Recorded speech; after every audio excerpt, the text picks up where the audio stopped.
أهلا وسهلا بكل التلميذات والتلاميذ وأولياء الأمور. إذن في إطار الاستعداد لفروض المرحلة الأولى أو الفرض الأول للدورة الأولى للمستوى السادس ابتدائي، نشوف نموذج للفرض الأول الدورة الأولى لمادة الاجتماعيات. إذن نموذج على شكل PDF عاد تلقاوه في الوصف. إذن نبداو على بركة الله. مكون التاريخ. بناء على ما درسته في الدرسين الأولين من مكون التاريخ أجب على الأسئلة التالية. سؤال أول: سل بخط بين المفردات والتعاريف المناسبة. وثيقة مكتوبة، التعريف في التاريخ، شهادة شفهية. إذن عندنا مرحلة سابقة: نص مكتوب شخصي، رواية يحكيها شخص من الحاضر عن وقائع ماضية عاشها أو سمع عنها. إذن وثيقة مكتوبة هي نص مكتوب شخصي أو رسمي نحصل عليه من مصادر مختلفة. شهادة شفهية هي كتكون شفوية، يعني رواية يحكيها شخص من الحاضر عن وقائع ماضية عاشها أو سمع عنها، يعني شي حاجة سمعتي عليها، يعني رواية شفهية تنتقل يعني عن طريق السماع. والتعريف في التاريخ هو مرحلة سابقة لكل تفسير للمشكلة المطروحة. إذن دابا نمشيو السؤال الثاني: ما هي الوثائق والشهادات التي يعتمدها المؤرخ؟ إذن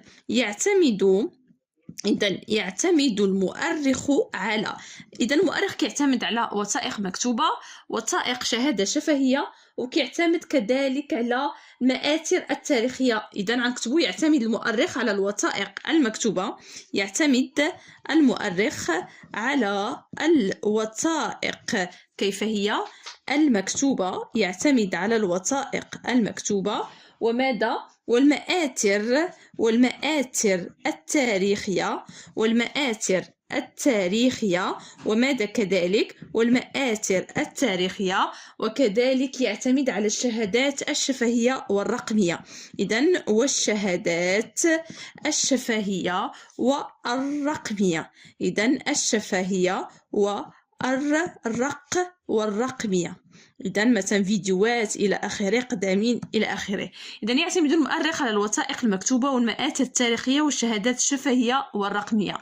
إذن متى تم اكتشاف بقايا إنسان جبل إيغود؟ إذن تم اكتشاف بقايا إنسان جبل إيغود في منطقة اليوسفية أسفي، يعني في المغرب في إفريقيا. إذن حوالي 300 ألف سنة. إذن تم اكتشاف بقايا الإنسان حوالي 300 ألف سنة. حوالي 300 ألف سنة. 300 ألف سنة. إذن رتب سؤال رابع: رتب خطوات التفسير التاريخي بوضع الأرقام من 1 إلى 3. عندنا ترتيب الأسباب حسب أهميتها، تصنيف الأسباب، ربط العلاقة بين الأسباب. إذن أول حاجة بالنسبة للمؤرخ كياخد يعني هذوك الوثائق إلى آخره، شنو كيعمل؟ كيصنف الأسباب أول حاجة، من بعد كيبدا يرتب هذيك الأسباب حسب الأهمية ديالها، من بعد كيعمل تفسير أو ربط العلاقة بين الأسباب. إذن أولا تصنيف الأسباب، ثانيا ترتيب الأسباب حسب أهميتها، وثالثا ربط العلاقات بين الأسباب. إذن السؤال الخامس: بناء على ما درسته الوثيقتين التاليتين. إذن بناء على ما درسته يعني في الدروس ديالكم والوثيقة اللي عندكم وثيقتين، صورة وكذلك واحد النص، أجب عن الأسئلة التالية. إذن يظهر أن عيش الإنسان داخل المغارات والكهوف لم يكن ليتم لولا استعمال النار كمصدر للضوء ثم كوسيلة لطرد الوحوش. وما لبث الإنسان بعد ذلك أن يسد إلى استعمال النار ليطبخ لحوم الحيوانات التي يصطادها ولمعالجة إذن الرماح الحجرية. إذن أول حاجة، أين هذا الإنسان العاقل؟ أين كان يسكن إنسان العصر الحجري؟ أين كان يسكن إنسان العصر الحجري القديم؟ كان يسكن على حسب النص في المغارات. كان يسكن إذن في المغارات والكهوف. كان يسكن في المغارات والكهوف. ممكن نخرجوها غير من هذيك الوثيقة. إذن كان يسكن في المغارات والكهوف وكذلك والأكواخ. إذن ما هو الحدث الذي ساهم في تحسين نظامه الغذائي؟ كما كتعرفوا أنه كان كياكل لحم خضر، يعني كيصيدوا كياكلوا. إذن أول حاجة أنه اكتشف النار ولا كيطيب الماكلة. حاجة أخرى أنه اكتشف الزراعة، والزراعة كذلك حسن النظام الغذائي. اكتشاف ماذا؟ النار والزراعة. اكتشاف الزراعة وماذا؟ والنار. إذا غنمشيو دابا سؤال: اذكر 3 فوائد استعمال النار في العصر الحجري القديم. إذا كانوا كيستعملوها التدفئة، إذا فوائد التدفئة، كذلك الإضاءة، وكذلك الحماية، كما كيقولوا كيشعلوا النار باش الوحوش ما يجوش عندهم الحماية. ومن بعد كذلك ولا كيستعملها من أجل يعني في العصر الحجري الحديث ولا كيستعملها من أجل صهر المعادن إلى آخره وصنع الأدوات. إذا التدفئة، الإضاءة، الحماية. إذا بالنسبة دابا غنمشيو بماذا تميز العصر الحجري الحديث. إذا تميز العصر الحجري الحديث بماذا؟ اكتشاف ماذا؟ اكتشاف الزراعة، وكذلك النار. إذا النار لصهر المعادن وصنع الأدوات. إذا هذا في العصر الحجري الحديث. إذا اكتشاف الزراعة، النار لصهر المعادن وكذلك لصنع الأدوات. ننتقلوا مكون الجغرافيا. إذا مكون الجغرافيا، إذا أول حاجة صل بخط بين المفردات وتعريفها المناسب. إذا ما هي القارة؟ ما هو الموقع؟ ما هو المحيط؟ إذا عندنا جزء كبير من اليابسة. إذا المحيطات هما اللي فيهم بحورة، والقارات هما اللي فيهم اليابسة. إذا بالنسبة للقارة ما هي جزء كبير من ماذا؟ من اليابسة. إذا جزء كبير من اليابسة تتكون من تضاريس مختلفة وتحتوي على ثروات طبيعية مفيدة للإنسان. المحيط هو جزء كبير من الغلاف المائي للأرض، يغطي مساحة شاسعة تحتوي على ثروات سمكية وموارد طبيعية.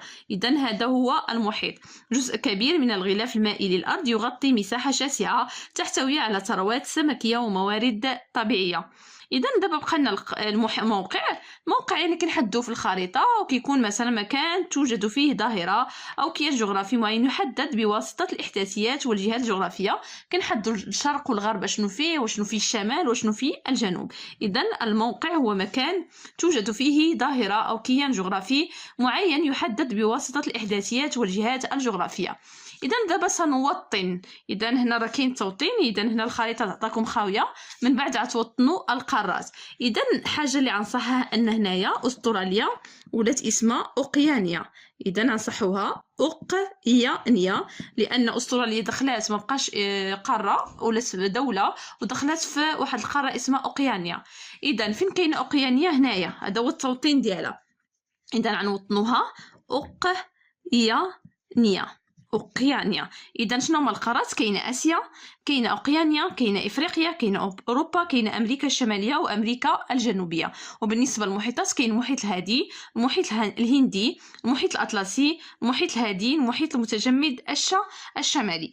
إذا بالنسبة هنايا عندنا القارات والمحيطات.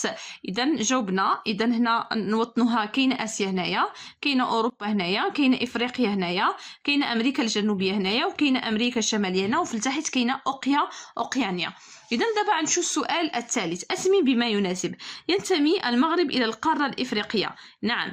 إذا نحدد الحدود ديال المغرب على حسب ماذا يوجد شرقا، حيث تحده شرقا. ماذا يوجد في الشرق؟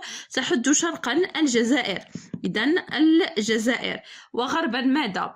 الشرق كاين الجزائر، والغرب كاين المحيط. إذا هنايا جينا هنايا كاين المحيط في الغرب، كاين المحيط الأطلسي. إذا المحيط ماذا؟ الأطلسي. المحيط الأطلسي. وجنوبا ماذا؟ جنوبا كاينه موريتانيا، وشمالا كاين ماذا؟ البحر الأبيض المتوسط. البحر الأبيض ماذا؟ المتوسط. هذا هما حدود المغرب. إذا يحد شرق الجزائر، وغربا المحيط الأطلسي، وجنوبا موريتانيا، وشمال البحر الأبيض المتوسط. إذا أجيب بصحيح أو خطأ. يقع المغرب في الشمال الغربي للقارة الإفريقية. صحيح. إذا في أقصى الشمال الغربي للقارة الإفريقية. صحيح. إذا تعتبر خط غرينتش من خطوط العرض. خطأ. هذا يعتبر خطوط الطول بالنسبة لخط غرينتش. إذا هذه معلومة خاطئة. إذا غنمشيو جيم. يتكون سطح الأرض من 4 قارات و3 محيطات. خطأ. راه شوفنا هنايا كاين 1 2 3 4 5 6.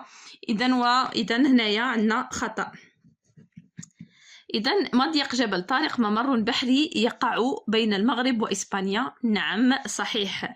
إذا جبل طارق هو مضيق بحري أو ممر بحري. إذا مضيق عبارة عن مضيق أو ممر بحري بين المغرب وإسبانيا.